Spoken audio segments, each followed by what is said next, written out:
Did you know a future president once faced deadly radiation to prevent a nuclear disaster? In December 1952, a massive accident shook the early nuclear age. Deep in the frigid woods of Ontario, Canada, the Chalk River nuclear reactor suffered the first major reactor meltdown in North American history. A power surge caused the uranium fuel rods to overheat. The reactor core was damaged, releasing radioactive water and gas. It was a crisis that demanded urgent action, and it would call upon a young naval officer from Georgia who would one day become President of the United States. His name was Jimmy Carter.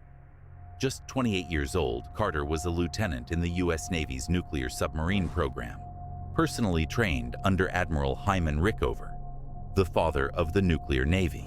The Chalk River disaster had left the reactor building flooded with radioactive water.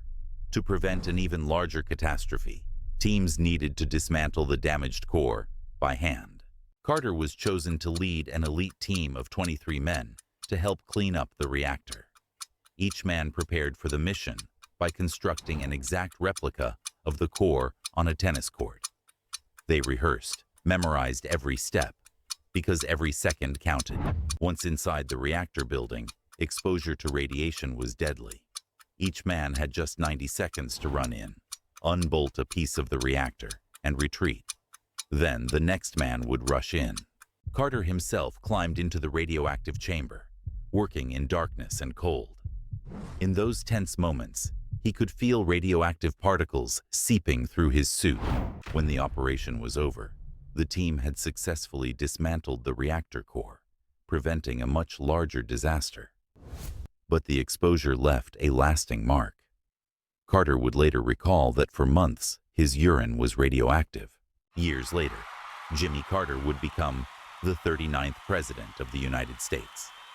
His experience at Chalk River shaped his lifelong commitment to nuclear safety, environmental protection, and peaceful energy policy.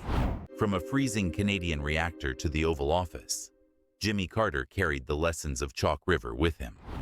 That technology, while powerful, demands humility, caution, and responsibility.